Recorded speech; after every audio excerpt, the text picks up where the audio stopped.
لیاقت مظہری باقری پیارے بچوں، بہت سالوں کی بات ہے، ملک خراسان میں بخت شاہ کی حکومت تھی جو بہت نیک اور رحم دل بادشاہ تھا۔ اس کے برعکس بخت شاہ کا وزیر انتہائی مغرور اور بد مزاج شخص تھا۔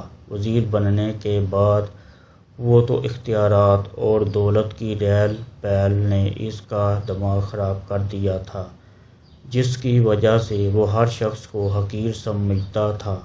ایک دن بادشاہ، بخت شاہ، وزیر اور ان کا خاص ملازم سفر پر روانہ ہوئے۔ وہ تینوں علیحدہ علیحدہ گھوڑوں پر سوار تھے۔ جب وہ ایک صحرا سے گزرے تو اچانک انہیں ریت کے طوفان نے گھیر لیا۔ گرد و غبار کی وجہ سے انہیں راستہ دکھائی نہیں دے رہا تھا، لیکن ملازم نے بادشاہ کا ساتھ نہ چھوڑا اور اس کے ساتھ رہا، جبکہ وزیر ان سے بچھڑ گیا۔ کچھ دیر بعد جب طوفان تھما تو وہ دونوں الگ الگ وزیر کو تلاش کرنے لگے۔ کافی دیر کی تلاش کے بعد ملازم کو ایک جھونپڑی نظر آئی۔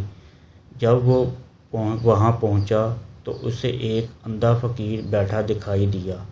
ملازم نے اس سے انتہائی بدتمیزی سے پوچھا، اندھے، کیا تو نے اس طرف سے کسی گھوڑے سوار کے گزرنے کی آواز سنی ہے؟ فقیر نے جواب دیا، نہیں بھائی، مجھے تو کچھ سنائی نہیں دیا۔ ملازم یہ سن کر آگے بڑھ گیا۔ تھوڑی دیر بعد وزیر بھی اپنے ساتھیوں کو تلاش کرتا ہوا ادھر سے گزرا۔ جھونپڑی دیکھ کر وہ بھی رکا اور اس نے فقیر سے پوچھا، او فقیر، کیا تم نے یہاں سے کسی آدمی کے گزرنے کی آواز سنی ہے؟ اس نے وزیر کو بھی وہاں جواب دیا جو ملازم کو دیا تھا۔ وزیر بھی وہاں سے آگے بڑھ گیا۔ کچھ ہی دیر گزری تھی کہ بخت شاہ بھی اسی جھونپڑی کے پاس سے گزرا۔ فقیر کو دیکھ کر گھوڑے سے نیچے اترا۔ پہلے فقیر کو سلام کیا، اس کے بعد انتہائی ادب سے پوچھا، شاہ صاحب، کیا آپ نے کسی گھوڑے کی آواز سنی ہے؟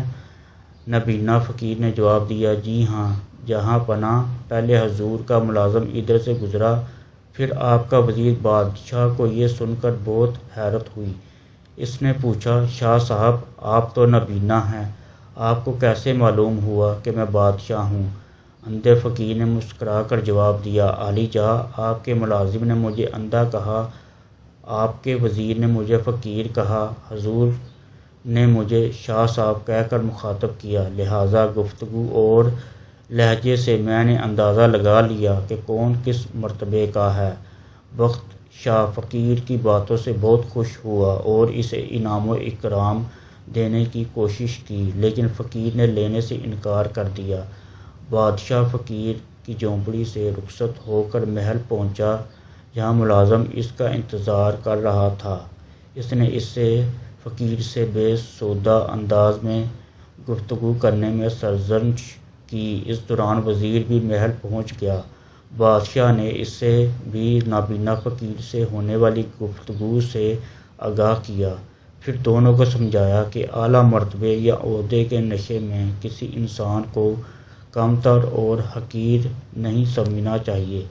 یہ سب کچھ اللہ تعالیٰ کا دیا ہوا عطیہ ہے، لیکن یاد رکھو، اگر خالق کائنات اگر کسی کو کچھ دیتا ہے تو وہ اسے واپس لینے کی بھی قدرت رکھتا ہے۔